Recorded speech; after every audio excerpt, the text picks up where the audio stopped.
ତାମିଲନାଡୁର ତିରୁନେଲଭେଲିଠାରେ ଆୟୋଜିତ ଜନସଭାରେ ରାହୁଲ ଗାନ୍ଧୀ ଇଂରାଜୀ ଭାଷାରେ ତାଙ୍କ ବକ୍ତବ୍ୟ ରଖିଥିଲେ। କାରଣ ରାହୁଲ ଗାନ୍ଧୀ ତାମିଲ ଭାଷା ବୁଝନ୍ତି ନାହିଁ ଏବଂ ତାମିଲନାଡୁର ସମସ୍ତ ଜନସାଧାରଣ ହିନ୍ଦୀ ସହଜରେ ବୁଝିବା କଷ୍ଟ ହୁଏ।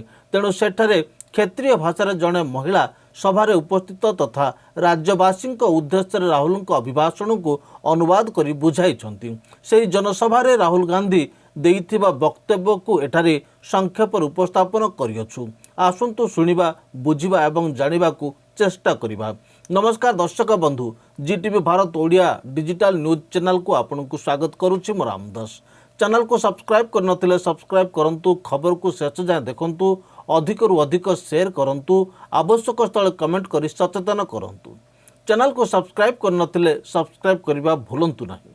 राहुल गांधी तमिलनाडुर इतिहास एवं भाषा को प्रशंसा करी कहिथिले, मु तमिल संस्कृति को भल पाए, मु तमिल भाषा को भल पाए एवं मु तमिल लोकमान को भल पाए। से केंद्र सरकार को समालोचना करी कहिथिले, आज भारत रे एक वैचारिक लड़ाई चली। गोटे पटे पेरियार, अन्ना, कामराज एवं करुणानिधि विचारधारा रही एवं अन्य पटे आरएसएस और नरेंद्र मोदी विचारधारा रही। एक भाषा एक नेता नीति को विरोध करी कहिथिले, से माने विश्वास करती जे देश में केवल गोटे भाषा, गोटे संस्कृति एवं जड़े नेता रहिबा उचित। कृषक और श्रमिकों समस्या को सभारे स्थान देते। जीएसटी एवं विमुद्रीकरण भारत क्षुद्र और मध्यम व्यवसायी उपर एक आक्रमण करथिला। महिला और युवपीढ़ी प्रतिश्रुति, आम एमएसपी सर्वनिम्न सहायक मूल्य आईनगत ग्यारंटी देवाकू प्रतिश्रुति देइछु एवं आमे गरीब परिवार को प्रति वर्ष 1 लाख टंका प्रदान करिवु। राहुल गांधी अभियोग करथिले जे केंद्र सरकार तमिलनाडु को सेमानकर प्राप्य दबारे अवहेला करुछथि। जेतेबेले तमिलनाडु बन्या सहायता पाए पांठी मागे, केंद्र सरकार ताहाको अणदेखा करती, किंतु सेमाने किछि बड़ कोटिपति को सहाय्य करिबा पय सबुबेले प्रस्तुत रहंती। नीट हेउछि एमिति एक परीक्षा जहाँ केवल धनी मानू सहाय्य करे एवं तमिलनाडुर गरीब छात्र छात्री को क्षति पहुँचाए। आमे यार निष्पत्ति राज्य मान उपरे छाड़ी देबु जे सेमाने नीट चाहती कि नहीं। युवपीढ़ी से एक नुआ योजना विषय कहिथिले, आमे पहली नौकरी पक्की प्रथम चाकरी निश्चित योजना आरंभ करिछु। प्रत्येक स्नातक डिग्रीधारी को वार्षिक 1 लाख टंका दरमा सहित अप्रेंटिसशिप प्रशिक्षण पाइबार अधिकार रहिबो। संविधान केवल एक बही नुहे, यह लोकमानकर स्वर। जदि संविधान नष्ट हो जाए तेबे आमे जानिबा भारत अस्तित्व रहिबो नाही। आगुकू राहुल गांधी को भाषण सुनंतु।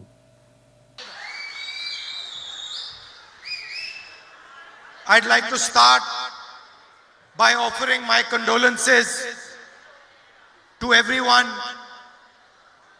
who lost a family member in the fire incident in the firework manufacturing unit yesterday. Virudhunagar தீ விபத்தில் மறைந்த குடும்பங்களைச் சேர்ந்தவர்களுக்கு எனது ஆழ்ந்த இரங்கலை முதலில் தெரிவித்துக் கொண்டு நான் எனது பேச்சை துவங்குகிறேன். The Constitution defines India as a union of states. It says India, that is Bharat, is a union of states. இந்திய அரசியலமைப்பு சாசனம் இந்தியாவில் உள்ள மாநிலங்களை மாநிலங்களின் கூட்டமைப்பாக வரையறை செய்திருக்கிறது. Implicit in this statement is the idea that all states, no matter how big or small, deserve respect and deserve to sit at the same table. மாநிலங்கள் எவ்வளவு சிறியதாக இருந்தாலும் பெரியதாக இருந்தாலும் அனைத்து மாநிலங்களும் ஒரே மாதிரியான மரியாதையையும் உரிமையையும் பெற்றிருக்கின்றன. அவர்கள் சமமான அளவில் ஒரே மேஜையில் அமர்ந்து பேசக்கூடிய செல்வாக்கையும் பெற்றிருக்கிறார்கள். Each state has its tradition, has its history, has its language. Each state wants to build a future for itself, wants to have its own imagination. ஒவ்வொரு மாநிலமும் ஒவ்வொரு கலாச்சாரமும் ஒவ்வொரு மொழியும் தனது வருங்காலத்திற்கான கனவுகளை தாங்களே நிர்மாணித்துக் கொள்ள வேண்டும். அதற்கான உரிமை அவர்களுக்கு உள்ளது. And our constitution accepts this. The people who designed the constitution understood that there are many traditions, many languages, many histories and many imaginations in India. அரசியல் சாசனம் இந்த உரிமைகளை உறுதி செய்கிறது. நமது நாட்டில் அரசியல் சாசனத்தை எழுதிய மகத்தான தலைவர்கள் இந்த மண்ணில் பல்வேறு தொன்மையான கலாச்சாரங்களும் பண்பாடும் பாரம்பரியமும் மொழிகளும் இணைந்திருக்கிறது என்பதை புரிந்து கொண்டிருக்கிறார்கள். One such civilization is the Tamil civilization. அப்படிப்பட்ட ஒரு கனவுதான் நாகரிகத்தை நிர்ணயிக்கிறது, தீர்மானிக்கிறது. This is not a new civilization. This is one of the oldest civilizations in the world.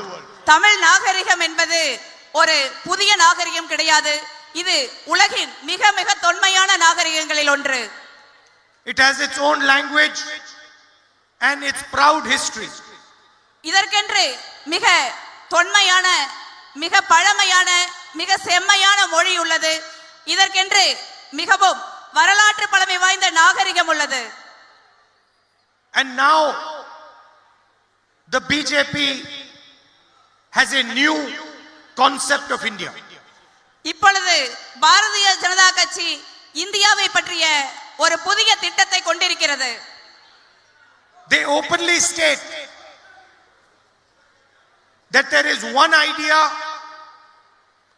one nation, one language, one history.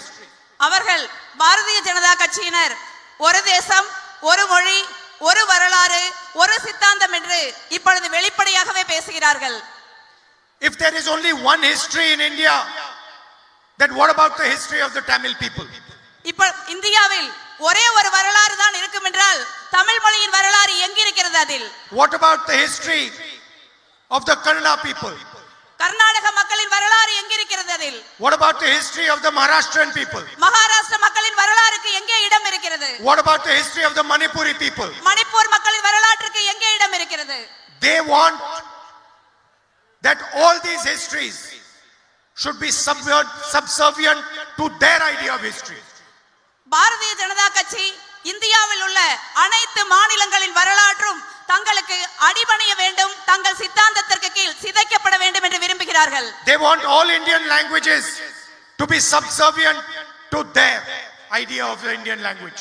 அனைத்து மாநிலங்களின் சிறப்பு வாய்ந்த மொழிகளும் தங்களது நோக்கத்திற்கு கீழே அடிமைப்படுத்த வேண்டும் என்று பாரதிய ஜனதா கட்சி நம்புகிறது. This is a clash of two visions of India. This is a clash of two different visions of India.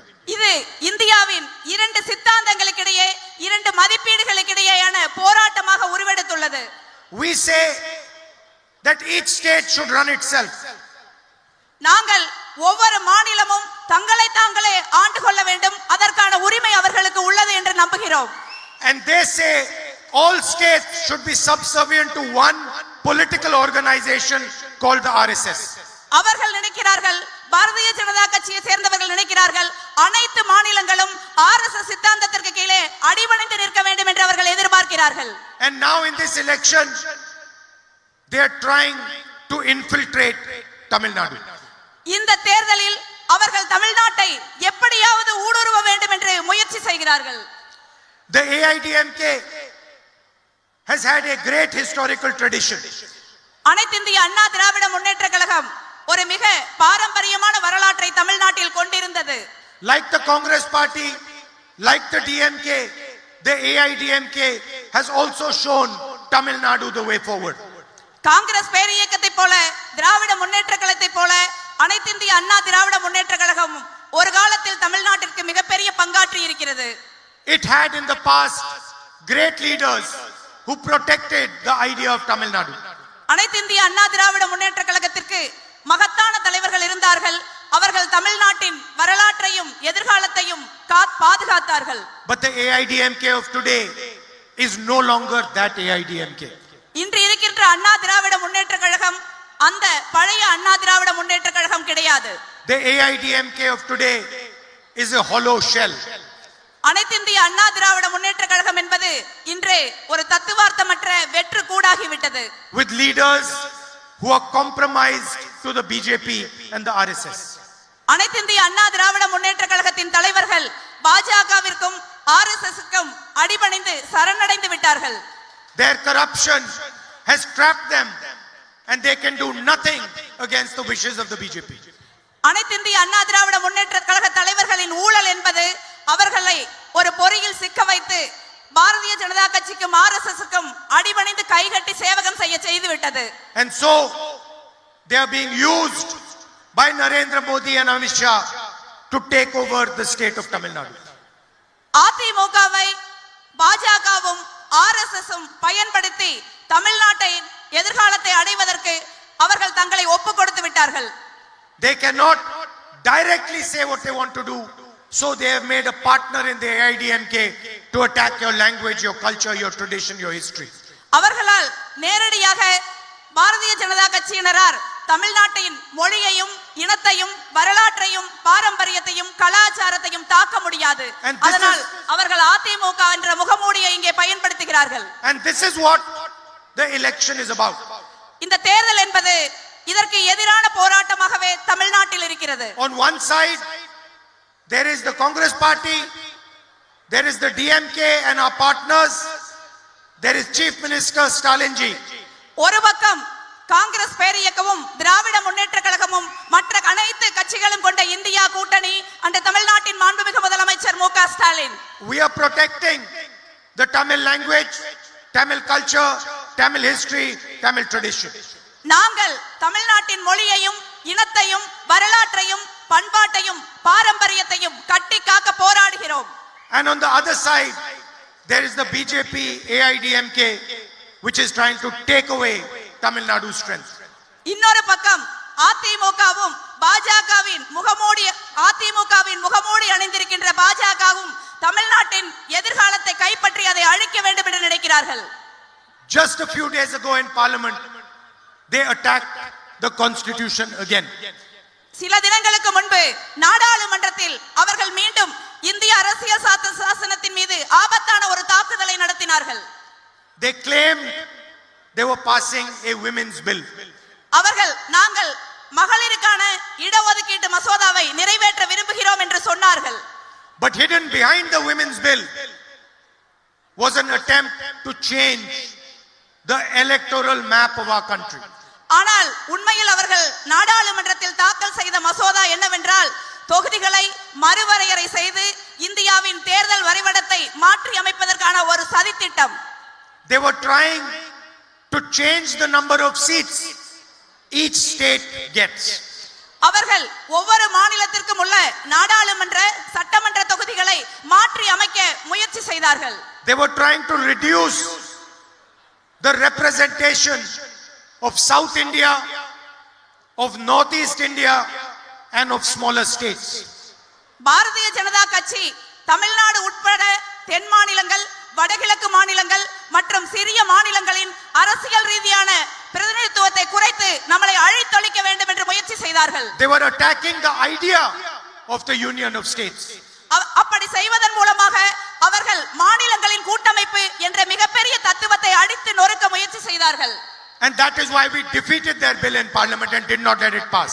அதனால்தான் நாங்கள் இந்தியா கூட்டணியை சேர்ந்தவர்கள் நாடாளுமன்றத்தில் அந்த சட்டத்தை முறியடித்து ஒரு மகத்தான தோல்வியை நரேந்திர மோடிக்கும் பாஜகவுக்கும் பரிசளித்தோம். And any attempt at weakening the constitution or at weakening the representation of any of our people will meet the same fate. We will defeat it again and again and again. அரசியல் சாசனத்தை தாக்குவதற்கான எந்த முயற்சியையும் தமிழ்நாடு உட்பட மாநிலங்களின் அரசியல் பிரதிநிதித்துவத்தை குறைப்பதற்கும் நமது அரசியல் ரீதியான குரலை ஒடுக்குவதற்கும் முயற்சி நடந்தால் அந்த முயற்சி மீண்டும் மீண்டும் காங்கிரஸ் திமுக உள்ளிட்ட இந்தியா கூட்டணி கட்சிகளால் முறியடிக்கப்படும். நரேந்திர மோடிக்கு தொடர்ந்து தோல்விகள் பரிசளிக்கப்படும். If they want to pass a women's bill, There is a women's bill that was passed in 2023. அவர்கள் உண்மையிலேயே மகளிர் இடஒதுக்கீட்டு மசோதாவை நிறைவேற்ற வேண்டும் என்று விரும்பினால் அந்த மசோதா ஏற்கனவே 2023ஆம் ஆண்டு நிறைவேற்றப்பட்டு விட்டது நாடாளுமன்றத்தில். That bill clearly states that 1/3 of seats will be given to women. அந்த மசோதா அந்த சட்டம் மிக தெளிவாக சொல்கிறது, இப்பொழுது சட்டமன்றங்களில் நாடாளுமன்றங்களில் உள்ள இடங்களில் 1/3 இடங்கள் பெண்களுக்கு இடஒதுக்கீடு செய்யப்படும் என்று மிக தெளிவாக சொல்கிறது. That bill does not try to redraw the electoral map of India. அந்த சட்டத்தின்படி அவர்கள் தொகுதி மறுவரையறை செய்ய வேண்டிய தேவை கிடையாது, இந்தியாவின் தேர்தல் வரைபடத்தை மாற்றி அமைக்க வேண்டிய அவசியம் கிடையாது. While passing that bill, the BJP said it will be implemented in 10 years. அந்த மசோதாவை நிறைவேற்றும் பொழுது பாரதிய ஜனதா கட்சி மகளிர் இடஒதுக்கீட்டு மசோதா இன்னும் 10 ஆண்டுகளில் நிறைவேற்றப்படும் என்று சொன்னது. We insisted that it should be implemented immediately. ஆனால் நாங்கள் அந்த மகளிர் இடஒதுக்கீட்டு மசோதா நிறைவேற்றப்பட்ட பொழுது அது உடனடியாக செயல்படுத்தப்பட வேண்டும் என்று வலியுறுத்தினோம். And we repeat that same statement again. If the BJP wants a women's bill, implement the 2023 women's bill right now and the entire opposition will support you 100%. மீண்டும் நாங்கள் அதையே திரும்ப சொல்கிறோம், பாரதிய ஜனதா கட்சி மகளிருக்கு 1/3 இடமளிக்கும் மசோதாவை நிறைவேற்ற விரும்பினால் நாங்கள் அந்த மசோதாவை ஆதரிக்கிறோம். எதிர்க்கட்சிகள் அதற்கு உறுதுணையாக நிற்கும் என்ற உத்தரவாதத்தை நான் இங்கே அளிக்கிறேன். Tamil Nadu has a history of social justice. தமிழ்நாட்டிற்கு ஒரு மகத்தான சமூக நீதியின் வரலாறு உள்ளது. You have built a development model based on social justice. சமூக நீதியின் அடிப்படையிலான ஒரு மகத்தான ஒரு வளர்ச்சியின் மாதிரி திட்டத்தை தமிழ்நாடு நடைமுறைப்படுத்தி காட்டி இருக்கிறது. A model that truly helps people of all communities.